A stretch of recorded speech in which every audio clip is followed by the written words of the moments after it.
دنیا کی تاریخ میں ایسے بہت سارے بادشاہ اور فرعون گزرے ہیں جن کو ان کی بادشاہت اور دولت کے نشے نے مغرور بنا دیا اور وہ تکبر میں آ کر خدائی کا دعویٰ کر بیٹھے۔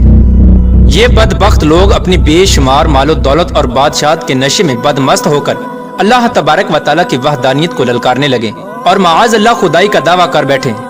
اس کے باوجود بھی اللہ تبارک و تعالیٰ نے ان کی طرف بے شمار انبیاء کرام کو مبعوث فرمایا اور ان کو ہدایت کی طرف بلایا، لیکن یہ بدبخت لوگ اپنی سرکشی اور انا پر اڑے رہے اور اللہ تبارک و تعالیٰ کی وحدانیت کا انکار کرتے رہے۔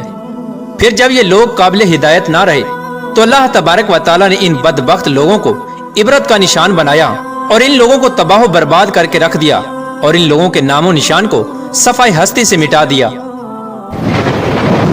اللہ تبارک و تعالیٰ نے ان جھوٹے خدائی کے دعوے داروں کو ایسی عبرت ناک موت دی کہ آج بھی لوگ ان سے عبرت حاصل کرتے ہیں۔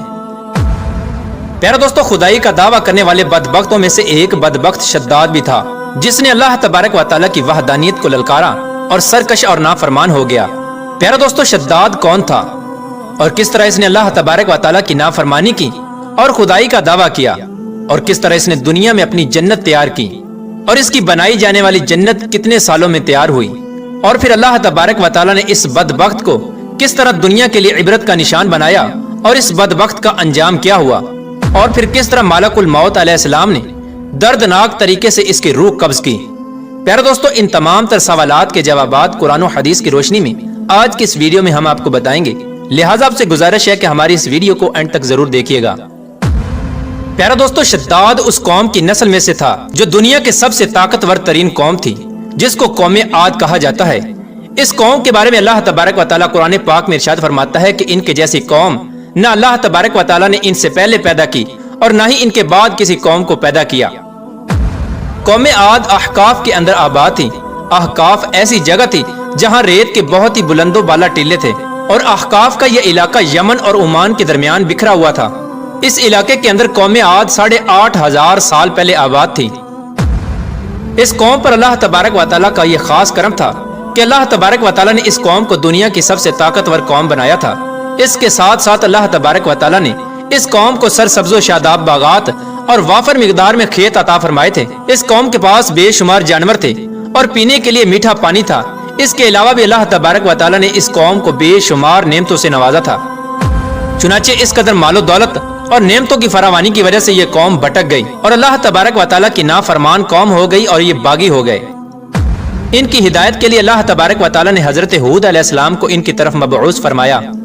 حضرت ہود علیہ السلام اس قوم کو اللہ تبارک و تعالیٰ کے حکم سے تبلیغ کرنے لگے اور اللہ تبارک و تعالیٰ کی وحدانیت کی طرف بلانے لگے، لیکن یہ قوم اپنے کفر و شرک سے باز نہ آئی اور حضرت ہود علیہ السلام کا مذاق اڑانے لگی۔ شداد جو کہ اسی قوم کی نسل میں سے تھا، وہ اس قوم کا بادشاہ تھا اور یہ 2 بھائی تھے۔ روایات میں آتا ہے کہ ایک کا نام شداد تھا اور ایک کا نام شدید تھا۔ شدید پہلے بادشاہ بنا اور وہ فوت ہو گیا۔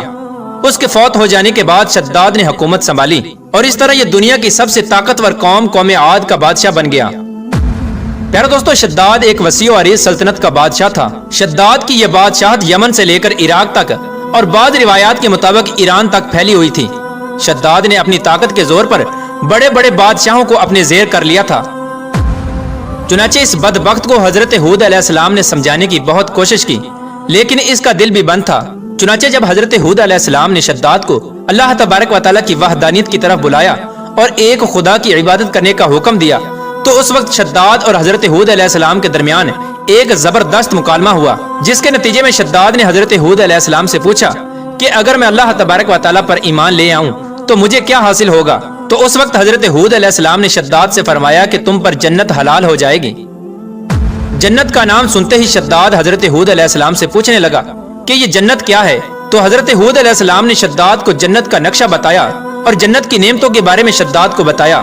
حضرت ہود علیہ السلام کی یہ بات سن کر شداد مسکرانے لگا اور حضرت ہود علیہ السلام کو دیکھ کر کہنے لگا کہ یہ کون سی بڑی بات ہے، ایسی جنت تو میں بھی تیار کر سکتا ہوں۔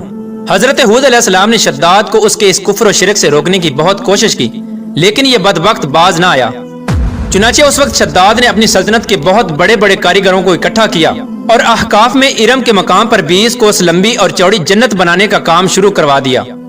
چنانچہ شداد کی تیار ہونے والی اس جنت میں سونے اور چاندی کی اینٹیں لگائی گئیں اور جواہرات بھی لٹکائے گئے۔